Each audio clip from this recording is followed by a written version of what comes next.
when peaceful yoga turns into a police raid and the most unexpected neighborhood warriors rise from their mats. This isn't just about stretching, it's about standing up to the ultimate HOA tyrant. In a neighborhood where peace and routine were the norm, a small community yoga group became an unexpected symbol of unity and wellness. The group consisted of local residents who gathered in the nearby park during early mornings and quiet evenings to practice yoga, breathe deeply, and reconnect with both nature and each other. Their sessions were calm, quiet, and respectful of the space they used, often leaving no trace of their presence aside from the temporary hum of tranquility in the air.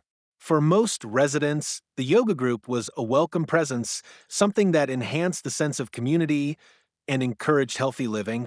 However, not everyone saw it that way. Karen, a longtime resident with a reputation for micromanaging every aspect of neighborhood life, viewed the yoga group through a different lens.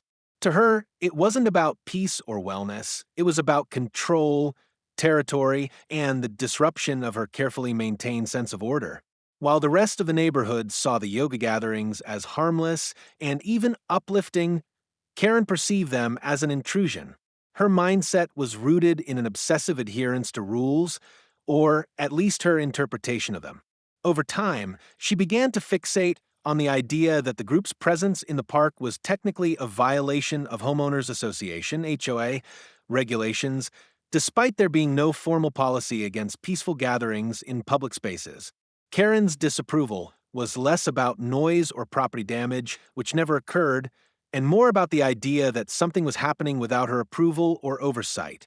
Her attitude was built on the belief that order could only exist if she was at the center of it. She felt that the yoga group, by organizing independently and attracting residents to a cause she didn't control, was undermining her perceived authority. She often cited vague concerns about unauthorized use of public land, safety liabilities, and potential damage to shared green space, none of which held any weight under actual local ordinances. But for Karen, the truth was irrelevant if it clashed with her desire to reassert dominance over community spaces. Karen's fixation deepened as the yoga group grew more popular. More residents began to join, appreciating not only the physical and mental health benefits, but also the sense of solidarity and connection it fostered. In a world increasingly driven by screens and isolation, the group offered real human interaction, something rare and deeply needed. Children played nearby while parents stretched and meditated. Retirees found a renewed sense of purpose, and younger residents bonded over mindfulness and shared goals. The growing visibility of this peaceful assembly only intensified Karen's irritation. She interpreted the group's success as a challenge to her influence, and in her mind, influence equated to control. Karen began documenting their every move. She took photos from afar, wrote lengthy complaints to the HOA board, and attempted to confront individual members under the guise of just trying to protect the neighborhood. Her actions, however, were not met with support. Most neighbors politely ignored her, recognizing that the yoga group was not only harmless, but beneficial. Still, Karen was not one to back down. Every morning she watched from her window as the mats were unrolled, each stretch and sun salutation fueling her silent resentment. Her disapproval simmered into something more personal, a vendetta rooted in her need to be the final word on what was acceptable in the neighborhood. Part of Karen's hostility stemmed from her growing alienation.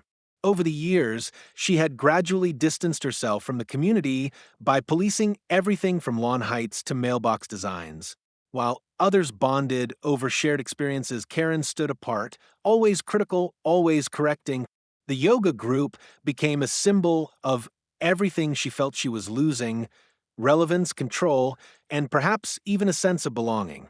But rather than reflect on how her own actions might be contributing to her isolation, she chose instead to escalate her efforts against the group. She began to scour the HOA bylaws, looking for any language she could twist to justify her claims. When that failed, she started attending board meetings more frequently, attempting to sway others to her viewpoint. Yet her efforts were mostly fruitless. The board, though wary of confrontation, saw a little reason to penalize an activity that brought so many benefits to the community. Karen's complaints became increasingly erratic, and eventually, some board members stopped responding altogether. What started as a mild annoyance soon became an obsession. In Karen's mind, the yoga group had crossed an invisible line. They had created their own community within the community, one where she wasn't needed or welcomed. And that, above all, was what she couldn't tolerate. She was no longer the gatekeeper of neighborhood norms. Her years of trying to dictate every minor detail of suburban life were beginning to lose their grip on others. The yoga group was simply the latest reminder that the world around her was evolving with or without her approval. Rather than adapt or engage, Karen chose to escalate. Her belief that the group was breaking the rules, even if only in her mind, justified the increasingly drastic steps she was preparing to take. For her, the quiet meditations, gentle poses, and peaceful breaths were not signs of calm, they were acts of defiance. And in her rigid worldview, defiance had to be met with force, no matter how fabricated or unethical that force might be.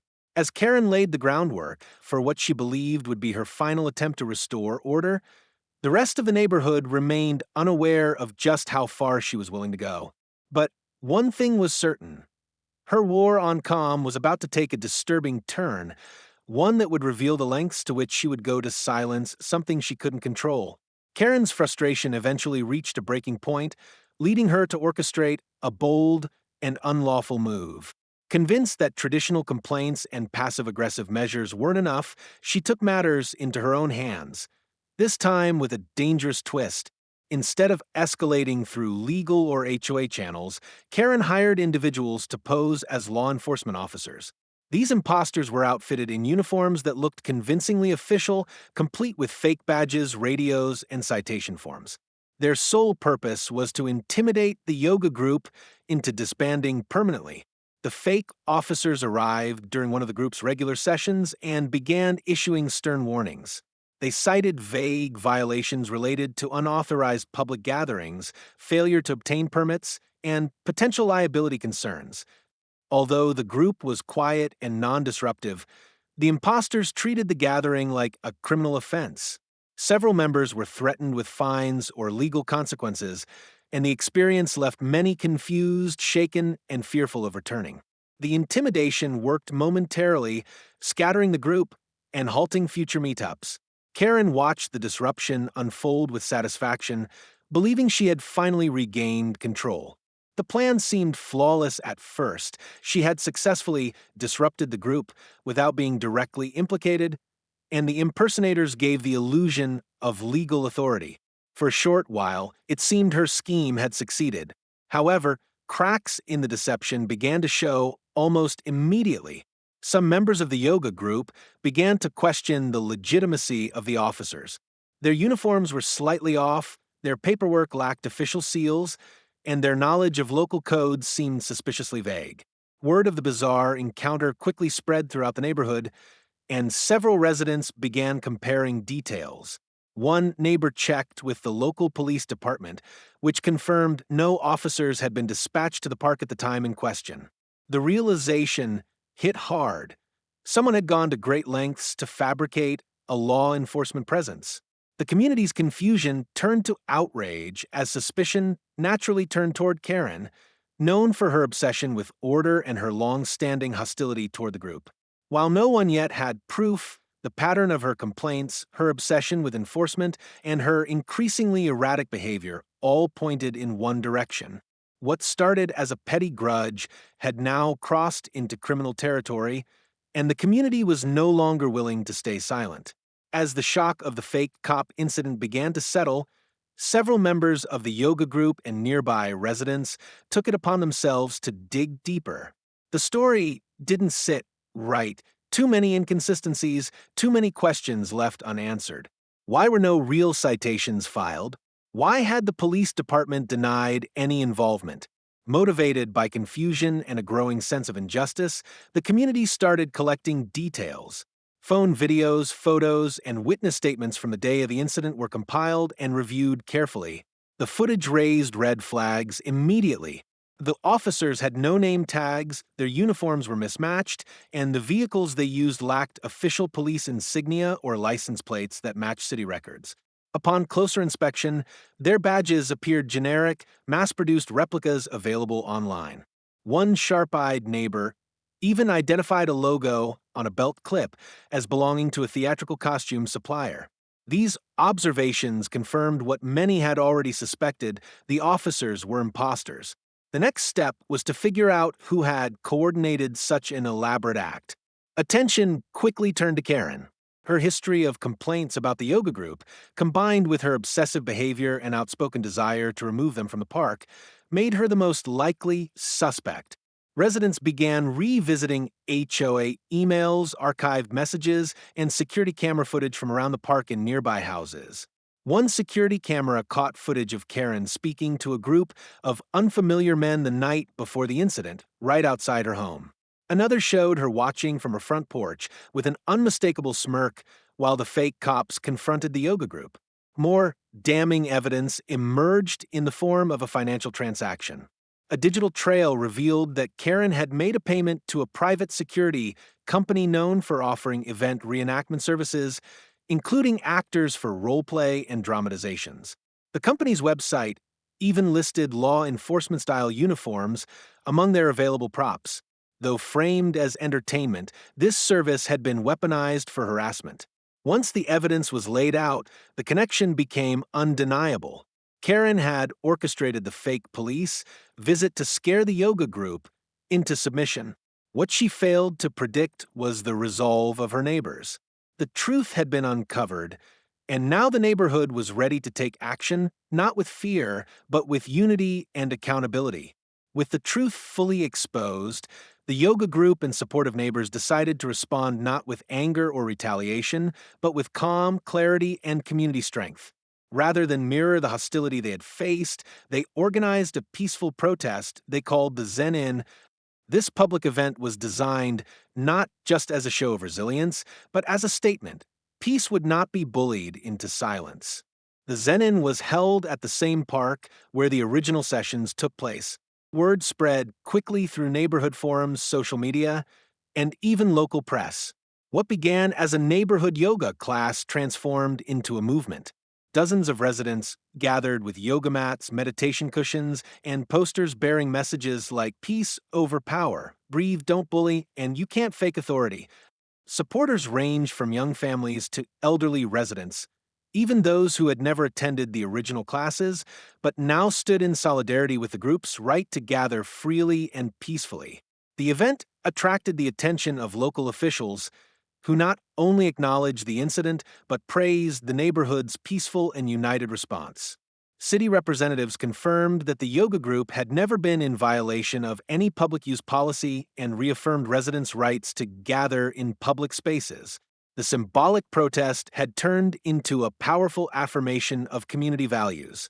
In the days following the Zen-In, legal steps were initiated against Karen. A formal complaint was filed for impersonation of law enforcement through third parties, misuse of community resources, and harassment. The HOA board, which had long tolerated Karen's overreach, could no longer ignore her behavior. A vote was held to remove her from her unofficial advisory role within the HOA, and a motion was passed to implement new rules preventing any resident from misrepresenting authority within the neighborhood. Most importantly, the yoga group resumed their sessions, more popular than ever. The park, once shadowed by tension, returned to being a space of connection and mindfulness. What Karen had tried to crush out of resentment and control only flourished in her absence. Her attempt to dominate through fear had backfired completely, replaced by a neighborhood that now stood more united, more aware, and more determined to protect their peace than ever before. If you believe in standing up for community peace, subscribe now to expect stories for more powerful true tales.